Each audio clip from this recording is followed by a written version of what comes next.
નમસ્કાર વિદ્યાર્થી મિત્રો, આજે આપણે એક ઇમ્પોર્ટન્ટ શોર્ટકટ જોઈએ અને એ શોર્ટકટ આધારિત જીમાં પણ પ્રશ્ન પૂછાયેલા છે, નીટમાં પણ પ્રશ્ન પૂછાયેલા છે, ગુજકેટમાં અને બોર્ડની પરીક્ષામાં પણ પૂછાયેલા છે. પરંતુ આ શોર્ટકટ ખાસ મગજમાં રાખવાની છે અને એને કેવી રીતે યાદ રાખવી એવું તમને ટ્રીક આપું છું, પણ ખાસ જોજો. અને પરમાણુમાં આ શોર્ટકટ લાગુ પડશે, સાથે સાથે ગુરુત્વાકર્ષણ ચેપ્ટર છે એમાં પણ આ જ શોર્ટકટ લાગુ પડશે. કારણ કે પરમાણુ ચેપ્ટરની અંદર નાની સિસ્ટમ આવે, નાનું તંત્ર આવે, ન્યુક્લિયસ અને એની ફરતે ઇલેક્ટ્રોન પરિભ્રમણ કરે છે. જ્યારે સૂર્યમંડળમાં સૂર્ય અને ગ્રહથી બનતું એક મોટું તંત્ર આવે, જ્યાં ન્યુક્લિયસની જગ્યાએ સૂર્ય ભાગ ભજવે છે અને ઇલેક્ટ્રોનની જગ્યાએ ગ્રહો ભાગ ભજવે છે, ત્યાં પણ આ શોર્ટકટ લાગુ પડે. તો અહીંયા જોઈએ દોસ્તો, તો હાલ પરમાણુની વાત કરું છું. આઈએમપી શોર્ટકટ, ત્યારબાદ થિયરી આપણે જોઈએ. તો પહેલો મુદ્દો નંબર 1, પરમાણુની એક જ કક્ષા માટે, પરમાણુની એક જ કક્ષા માટે, એક જ કક્ષા માટે એટલે કે જો ઇલેક્ટ્રોન પરમાણુની એક જ કક્ષામાં પરિભ્રમણ કરતો હોય તોની વાત, તો ઇલેક્ટ્રોનની કુલ ઉર્જા બરાબર ગતિ ઉર્જા વત્તા સ્થિતિ ઉર્જાનો સરવાળો થાય અને એ કુલ ઉર્જા અચળ રહે. પણ ક્યારે દોસ્તો? એક જ કક્ષા હોય તોની વાત છે. તો ગતિ ઉર્જા વધે તો સ્થિતિ ઉર્જા ઘટે, પણ બંનેનો સરવાળો કેવો રહે? અચળ, એક જ કક્ષા માટે. પરંતુ આપણે જાણીએ છીએ કે ન્યુક્લિયસથી જેમ દૂર જતા જઈએ એમ કક્ષાનો ક્રમ પણ બદલાતો જાય. ન્યુક્લિયસની નજીક આવીએ તોય કક્ષાનો ક્રમ બદલાતો જાય. આ જ વસ્તુ આપણે સૂર્ય અને ગ્રહથી બનતા તંત્રની વાત કરીએ તો સૂર્યથી આપણે દૂર જતા જઈએ તોય ગ્રહોની કક્ષા બદલાતી જાય. સૂર્ય તરફ આવીએ તોય ગ્રહોની કક્ષા બદલાતી હોય છે. તો નંબર 2, આ ખાસ જુઓ. નંબર 2, તો પરમાણુની કક્ષા બદલાય તોની વાત છે. તો કુલ ઉર્જા પણ કક્ષા બદલાય એમ કુલ ઉર્જા પણ બદલાશે. કેમ? તો જુદી જુદી કક્ષા માટે કુલ ઉર્જા શોધવા માટેનું સૂત્ર આપણે તારવ્યું આના અગાઉના લેક્ચરમાં. એટલે કક્ષાનો ક્રમ બદલાય તો કુલ ઉર્જા પણ બદલાય છે, એની વાત થઈ રહી છે. એટલે કે પરમાણુની કક્ષા બદલાય તો આપણને 2 કિસ્સા આવે અને આ શોર્ટકટ તમારે ફેર નોટમાં ખાસ લખી દેવાની છે. તો પહેલો કિસ્સો આપણે લઈએ. માનો કે આ ન્યુક્લિયસને આ રીતે દર્શાવશું. હવે આ પહેલી કક્ષા, બીજી કક્ષા, ત્રીજી કક્ષા અને સૂર્ય અને ગ્રહથી બનતું તંત્ર હોય તો સૂર્ય અને પછી પહેલી કક્ષામાં પરિભ્રમણ કરે એક ગ્રહ, બીજી કક્ષામાં પરિભ્રમણ કરે બીજો ગ્રહ. હવે આપણે આ ન્યુક્લિયસથી દૂર જતા જઈએ તો કક્ષાનો ક્રમ વધશે, તો સાથે સાથે કુલ ઉર્જા પણ ફેરફાર થશે. આ બાજુ આવી જઈએ. ચલો, ન્યુક્લિયસ, આ પહેલી કક્ષા, આ બીજી કક્ષા અને આ ત્રીજી કક્ષા. દોસ્તો, હવે જેમ જેમ ન્યુક્લિયસ તરફ જતા જઈએ તો કક્ષાનો ક્રમ બદલાતો જશે. એટલે કક્ષાનો ક્રમ ઘટશે એમ કુલ ઉર્જા પણ બદલાશે, ઇલેક્ટ્રોનની ગતિ ઉર્જા પણ બદલાશે, સ્થિતિ ઉર્જા પણ બદલાશે. 2 કિસ્સા લઈએ. હવે એના માટે મેં તમને એક શોર્ટકટ આપેલી છે. ખાસ શોર્ટકટ અહીંયા વચ્ચોવચ લખું છું કે ગતિ ઉર્જાને આપણે x લઈ લઈએ, +x લઉં પહેલાં. તો સ્થિતિ ઉર્જા કેટલી? u બરાબર, તો સ્થિતિ ઉર્જા -2x અને કુલ ઉર્જા -x. ગતિ ઉર્જા જેટલું જ પરંતુ માઇનસ, અને સ્થિતિ ઉર્જા ગતિ ઉર્જા કરતાં બમણી પણ માઇનસ. હવે આ પ્લસ અને માઇનસ આ નિશાનીઓ શું દર્શાવે છે? હાલ પહેલાં જાણી લઈએ. ગતિ ઉર્જાની નિશાની પ્લસ, સ્થિતિ ઉર્જાની માઇનસ. એટલે ગતિ ઉર્જાની પ્લસ એટલે માનો કે ગતિ ઉર્જામાં વધારો થતો હોય, એટલે કે વધુ, તો અહીંયા સ્થિતિ ઉર્જા માઇનસ છે એટલે એમાં ઘટાડો થશે. અહીંયા વધારો ઘટાડો એવું લખીએ. વધારો તો પછી ઘટાડો. પણ માનો કે ગતિ ઉર્જામાં ઘટાડો થતો હોય તો સ્થિતિ ઉર્જામાં વધારો થશે. એટલે આમ પ્લસ માઇનસ નિશાની બંનેની વિરુદ્ધ છે એટલે વધારો ઘટાડો દર્શાવે છે. એટલે પ્લસ નિશાની એટલે વધારો જેવું નહીં સમજવાનું. ઘણીવાર ઘટાડો બતાવતી હોય પ્લસ નિશાની, તો પછી એ માઇનસ નિશાની શું બતાવે? વધારો. જો ઘણીવાર પ્લસ નિશાની વધારો બતાવે તો માઇનસ નિશાની શું બતાવે? ઘટાડો. અને સ્થિતિ ઉર્જા અને કુલ ઉર્જાની નિશાની બંનેની કેવી છે? સરખી. એટલે સ્થિતિ ઉર્જામાં વધારો થાય તો કુલ ઉર્જામાં પણ વધારો થશે. સ્થિતિ ઉર્જામાં ઘટાડો થાય તો કુલ ઉર્જામાં પણ ઘટાડો થશે, કારણ કે બંનેની નિશાની સરખી છે. હજુ એક શોર્ટકટ છે આપણી પાસે કે ઇલેક્ટ્રોનની કક્ષીય ઝડપ. એ કક્ષીય ઝડપનું આપણે સૂત્ર જોયું હતું E²/2h/0 ગુણ્યા 1/n. એટલે અચળાંક છે, એટલે ચલે છે શું આવશે? તો આ અચળ નીકળી જાય, આ બરાબર નીકળી જાય, આટલું નીકળી જાય તો ચલે છે આવી જશે. તો અહીંયા ઇલેક્ટ્રોનની કક્ષીય ઝડપ એ કક્ષાના ક્રમના વ્યસ્ત પ્રમાણમાં છે. હવે ખાસ મગજમાં સેટ રાખજો. પહેલાં આ કિસ્સો લઈએ આપણે. ચલો, જેમ માનો કે ઇલેક્ટ્રોન ન્યુક્લિયસ તરફ જાય, માનો કે ઇલેક્ટ્રોન ન્યુક્લિયસ તરફ જાય, સંક્રાંતિ કરીને આગળ આવશે, ન્યુક્લિયસ તરફ જાય તો કક્ષાનો ક્રમ શું થશે? તો કક્ષાનો ક્રમ દોસ્તો, કક્ષાનો ક્રમ ઘટશે. હવે કક્ષાનો ક્રમ ઘટે તો ઇલેક્ટ્રોનની ઝડપ વધશે. તો ઇલેક્ટ્રોનની ઝડપ શું થશે? વધશે. કારણ શું? જેમ નજીક જાય, સંક્રાંતિ કરીને નજીક જશે તો કુલંબીય આકર્ષી બળ વધશે, અને કુલંબીય આકર્ષી બળ વધે એટલે કક્ષીય ઝડપ વધશે. હવે બીજી વસ્તુ, ચલો, કક્ષીય ઝડપ વધે તો ગતિ ઉર્જામાં 1/2 mv² આવે છે, તો ઝડપ વધે તો ગતિ ઉર્જા પણ વધશે. હવે ગતિ ઉર્જા વધશે તો સ્થિતિ ઉર્જા શું થશે? ઘટશે. માઇનસ નિશાની છે, કક્ષા બદલાય તોની વાત છે. તો સ્થિતિ ઉર્જા શું થશે? ઘટશે. સ્થિતિ ઉર્જા ઘટશે. કેટલા પ્રમાણમાં ઘટશે? ગતિ ઉર્જાનું જે મૂલ્ય છે એના કરતાં બમણું મૂલ્ય ઘટશે. કે ઘટશે ખરું, પણ કેટલો ઘટાડો થશે? તો ગતિ ઉર્જાનું જે મૂલ્ય છે એના બમણા પ્રમાણમાં ઘટશે. તો પછી સ્થિતિ ઉર્જાની નિશાની કેવી? માઇનસ. તો કુલ ઉર્જાની પણ માઇનસ, એટલે કુલ ઉર્જા પણ શું થશે? કુલ ઉર્જા પણ ઘટશે. અને એ આપણે આ કુલ ઉર્જા ઘટશે કઈ તરફ? જેમ જેમ ન્યુક્લિયસ તરફ જઈએ એમ ઇલેક્ટ્રોનની કુલ ઉર્જા ઘટશે. એ પણ પીરિયડ આવશે, મૂલ્ય સહિત હું તમને જણાવીશ. બરાબર? પણ ચલો, કમ્પ્લીટ આ યાદ રહી ગયું. તો એકવાર યાદ રાખવાની ટ્રીક ફરીથી, જેમ ઇલેક્ટ્રોન ન્યુક્લિયસ તરફ જશે તો કક્ષાનો ક્રમ ઘટશે.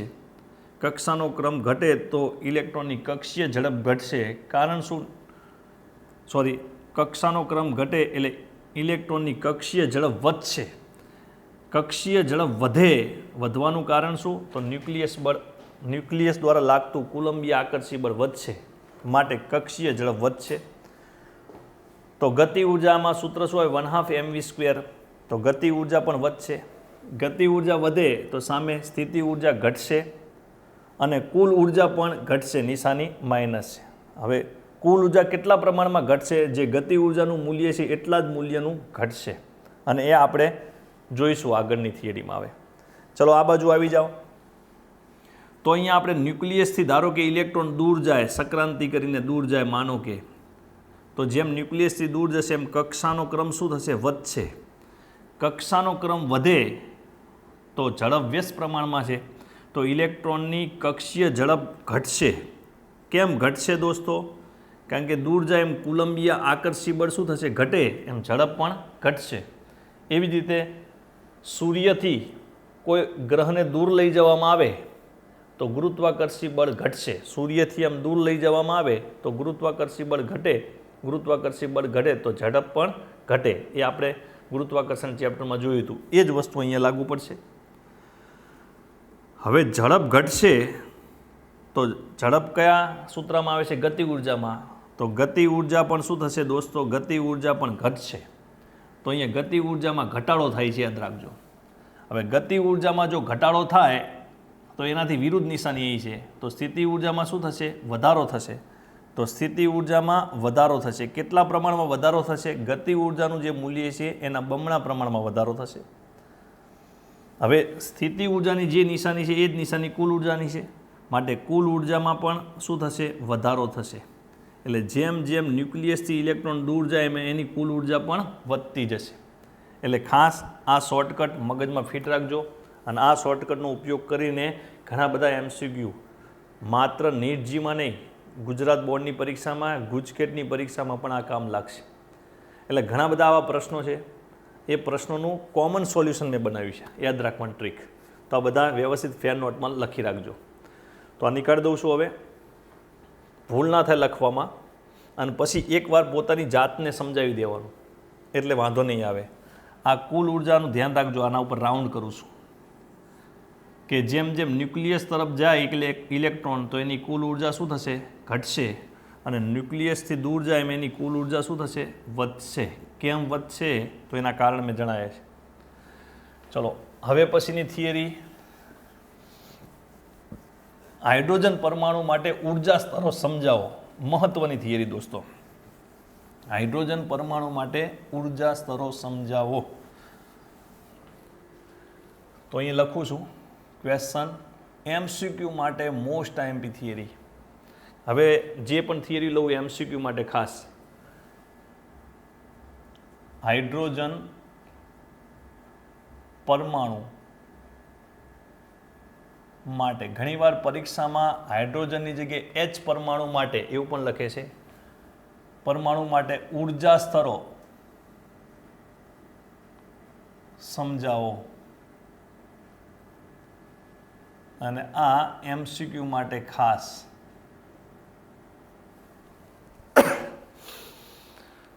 તો સૌથી પહેલાં એક સૂત્ર લખીએ આપણે કે હાઇડ્રોજન H પરમાણુની nમી કક્ષામાં રહેલા ઇલેક્ટ્રોનની કુલ ઉર્જા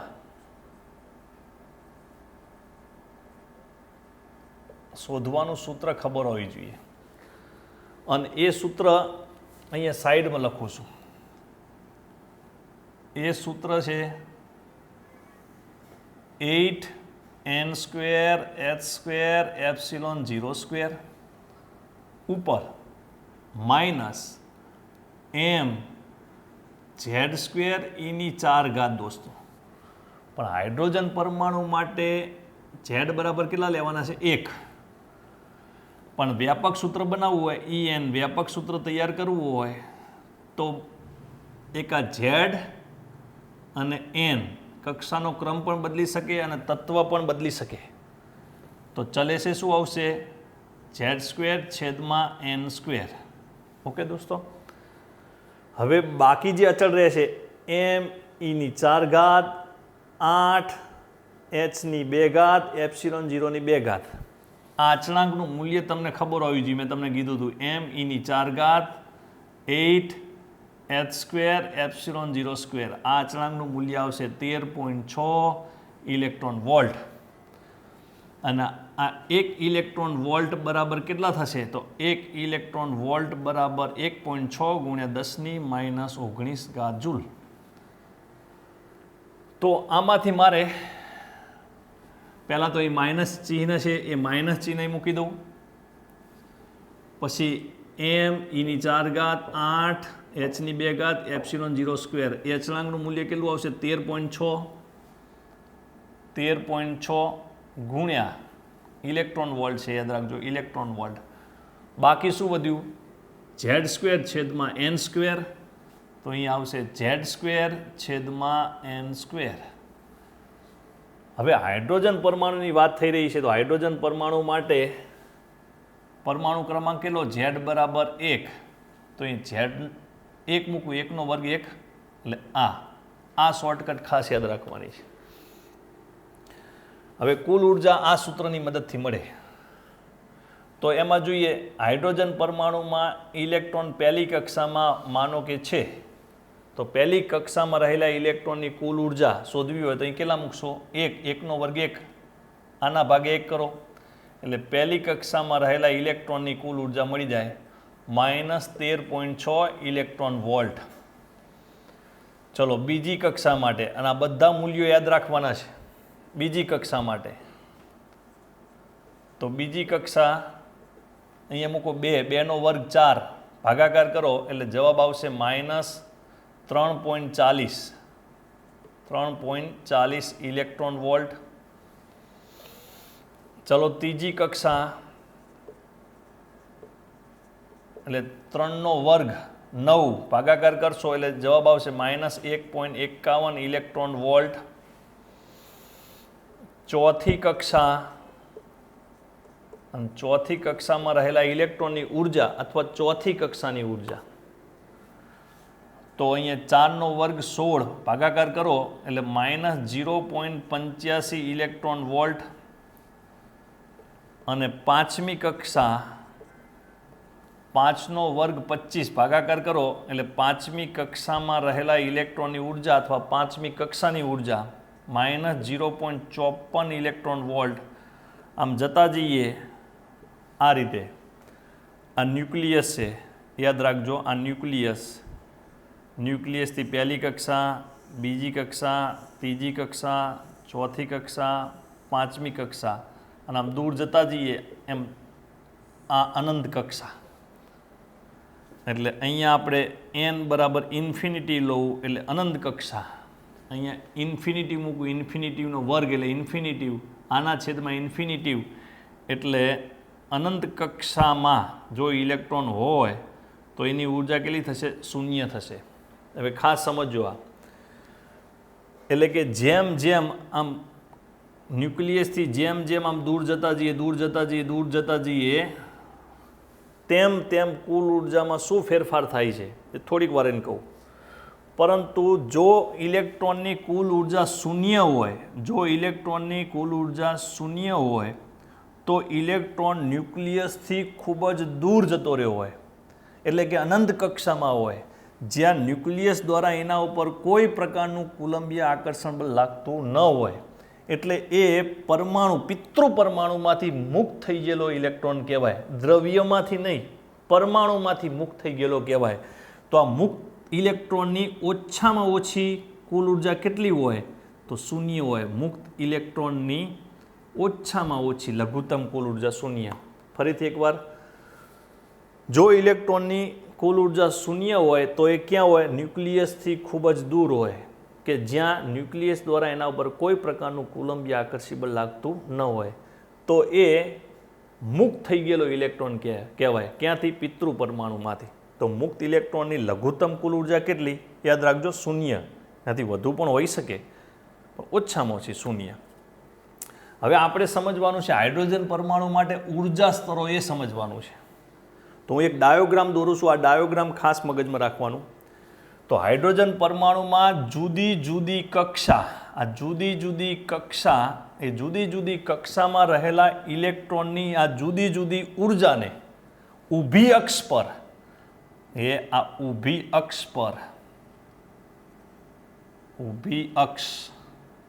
ઊભી અક્ષ પર આડી રેખાઓ વડે દર્શાવું છું. આ આડી રેખાઓને ઉર્જા સ્તરો કહેવામાં આવે છે. ફરીથી, હાઇડ્રોજન પરમાણુની જુદી જુદી કક્ષામાં રહેલા ઇલેક્ટ્રોનની આ જુદી જુદી ઉર્જાઓને ઊભી અક્ષ પર આડી રેખાઓ વડે દર્શાવું છું. આ આડી રેખાઓને ઉર્જા સ્તરો કહેવામાં આવે છે. એટલે ઉર્જા સ્તરો એટલે એક પ્રકારની કક્ષાનો ક્રમ જ કહેવાય. તો અહીંયા જો આ ન્યુક્લિયસ, તો માન લઈએ આ ન્યુક્લિયસથી પછી આ પહેલી કક્ષાનો ક્રમ કેટલો? 1. એની ઉર્જા કેટલી? -13.6 ઇલેક્ટ્રોન વોલ્ટ. એટલે આ જે છે અક્ષ, એ અક્ષ ઉપર કુલ ઉર્જા દર્શાવવાની છે, એનો એકમ છે ઇલેક્ટ્રોન વોલ્ટ. એટલે ન્યુક્લિયસથી પહેલી જે કક્ષા છે, પહેલી કક્ષાને અનુરૂપ ઇલેક્ટ્રોનની ઉર્જા કેટલી? -13.6. અને એને હું આડી રેખા વડે દર્શાવું છું. તો એ આડી રેખા વડે દર્શાવ્યું. પહેલી કક્ષાને અનુરૂપ ઉર્જા આડી કક્ષા વડે દર્શાવું છું. અને કેટલી ઉર્જા છે? તો -13.6. આ પહેલી કક્ષાને અનુરૂપ આ આડી રેખાને શું કહેવામાં આવે? ઉર્જા સ્તર. ચલો, ત્યારબાદ બીજી કક્ષાને અનુરૂપ ઇલેક્ટ્રોનની ઉર્જાને ઊભી અક્ષ પર આડી રેખા વડે દર્શાવું છું. -3.40. આડી રેખા વડે દર્શાવશું. કઈ કક્ષા? બીજી કક્ષા. તો આને કહેશું ઉર્જા સ્તર. એવી જ રીતે ત્રીજી કક્ષા માટે આ જો વચ્ચે ડિસ્ટન્સ વધારે રાખું છું, કારણ કે આ બંને વચ્ચે વધારે તફાવત છે એટલે, પણ આ બંને વચ્ચે તફાવત કેવો છે? ઓછો. પછી તફાવત ઘટતો જાય છે, તફાવત ઘટતો જાય છે, એટલે અંતર ઘટતું જશે. તો હવે ત્રીજી કક્ષા ને અનુરૂપ ઉર્જા સ્તર -1.51, ચોથી કક્ષા ને અનુરૂપ ઉર્જા સ્તર જેની ઉર્જા છે -0.85 ઇલેક્ટ્રોન વોલ્ટ. પછી પાંચમી કક્ષા, આ ખાસ ડાયોગ્રામ યાદ રાખવાનો છે, એને અનુરૂપ ઉર્જા 0.54 ઇલેક્ટ્રોન વોલ્ટ. અહીંયા જોતા જાઓ છો તફાવત ઘટતો જાય છે, ઘટતો જાય છે, ઘટતો જાય છે, એટલે ઉર્જા સ્તર એકબીજાની નજીક આવતા જશે, એકબીજાની નજીક આવતા જશે. બાકીના યાદ રાખવાની જરૂર નથી એટલે મેં લખ્યા નથી.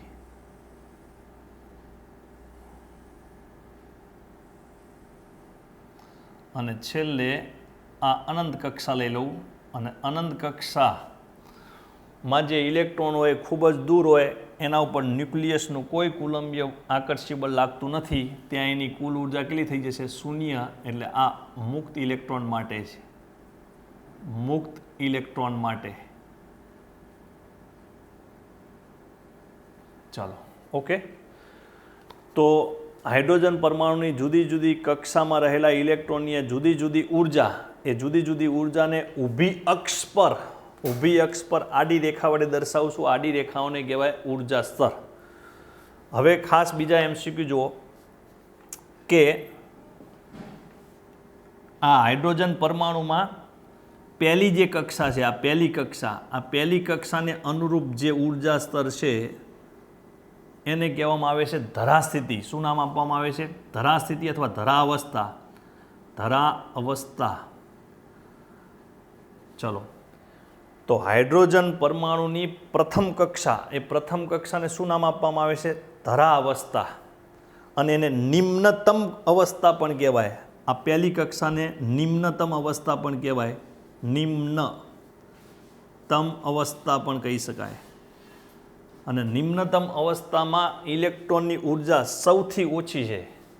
પહેલાં શાંતિથી વિચારો, 0 કરતાં આ ઓછા કહેવાય, માઇનસ, એના કરતાં ઓછા, એના કરતાં ઓછા, એના કરતાં ઓછા, એનાથી એ સૌથી ઓછું. અને જેમ જેમ કક્ષાનો ક્રમ વધતો જાય, જેમ જેમ કક્ષાનો ક્રમ વધે એમ ન્યુક્લિયસથી ઇલેક્ટ્રોન કેવો થતો જાય? દૂર થતો જાય, એમ એની કુલ ઉર્જા વધે છે. આગળની શોર્ટકટ યાદ કરી લેજો તમે. તો અહીંયા લખું છું, જેમ જેમ કક્ષાનો ક્રમ વધે, આ ખાસ યાદ રાખજો, જેમ જેમ કક્ષાનો ક્રમ વધે એમ ઇલેક્ટ્રોન ન્યુક્લિયસથી કેવો થશે? દૂર જતો જશે. દૂર જાય તો એની કુલ ઉર્જા શું થશે? વધશે. અહીંયા માઇનસ ચિહ્ન ધ્યાનમાં રાખીને જોવાનું. પરંતુ જેમ જેમ ઇલેક્ટ્રોન ન્યુક્લિયસ તરફ જતો જશે, માનો કે, તો એની કુલ ઉર્જા શું થશે? ઘટશે. આના કરતાં ઓછું, આના કરતાં ઓછું, આના કરતાં ઓછું, આના કરતાં ઓછું, ન્યુક્લિયસના બંધનમાં આવતો જશે. તો અહીંયા વાક્ય લખી દઉં છું. ચલો, લખવામાં ટાઈમ બગડશે, પણ તમે યાદ રાખજો, જેમ જેમ કક્ષાનો ક્રમ વધે એટલે કે ઇલેક્ટ્રોન કક્ષાથી ન્યુક્લિયસથી દૂર જતો જાય એમ કુલ ઉર્જા શું થાય છે? વધે છે.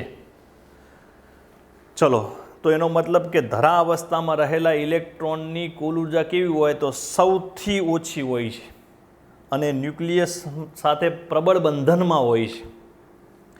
પછીની જે કક્ષાઓ આવે, પહેલી કક્ષા એટલે કે ધરા અવસ્થા પછીની જે કક્ષાઓ આવે એ કક્ષાઓને ઉત્તેજિત અવસ્થાઓ કહેવામાં આવે છે. તો અહીંયા જે છે એ ઉત્તેજિત અવસ્થા,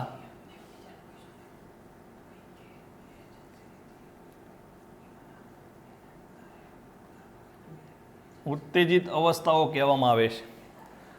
એટલે પહેલી કક્ષાને ધરા અવસ્થા, પછી જે બીજી કક્ષા આવે, ત્રીજી કક્ષા, ચોથી કક્ષા, પાંચમી કક્ષા, એને અનુરૂપ જે ઉર્જા સ્તરો છે એ ઉર્જા સ્તરોને કહેવાય ઉત્તેજિત અવસ્થાઓ. હવે નામ આપું છું, બીજી કક્ષા, એ બીજી કક્ષાની ઉત્તેજિત અવસ્થા કઈ કહેવાય? તો પ્રથમ ઉત્તેજિત અવસ્થા. બ્લુ કલરની પેનથી લખવું એટલે ખ્યાલ આવે. કક્ષા બીજી. હવે કક્ષાના કેટલા નામ કહેવાય એ જાણ લો પહેલા. કક્ષા કાં તો પછી અવસ્થા પણ કહેવાય અને સ્તર પણ કહેવાય, યાદ રાખજો એટલે ભૂલ ના પડે. બીજી કક્ષા, બીજી અવસ્થા, બીજો સ્તર એ કઈ ઉત્તેજિત અવસ્થા કહેવાય? તો એને પ્રથમ ઉત્તેજિત અવસ્થા કહેવાય.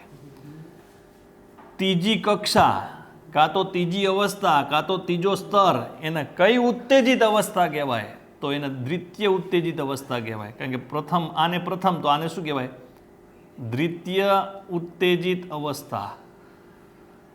તો પછી ચોથી કક્ષા કાં તો ચોથી અવસ્થા કાં તો ચોથો સ્તરને કઈ ઉત્તેજિત અવસ્થા કહેવાય? તો તૃતીય ઉત્તેજિત અવસ્થા કહેવામાં આવે છે. એવી જ રીતે ખાસ આ ધ્યાન રાખવાનું, પહેલી કક્ષા ને ધરા અવસ્થા, તો પછી પહેલી પછી કઈ આવે? બીજી, ત્રીજી, ચોથી, પાંચમી, એને અનુરૂપ ઉર્જા સ્તરો એને શું કહેવાય? ઉત્તેજિત અવસ્થાઓ કહેવાય. હવે એના નામ ખાસ યાદ રાખવાના. કક્ષા બીજી પણ ઉત્તેજિત અવસ્થા કઈ? તો પ્રથમ ઉત્તેજિત અવસ્થા. કક્ષા ત્રીજી તો ઉત્તેજિત અવસ્થા કઈ? તો દ્વિતીય ઉત્તેજિત અવસ્થા.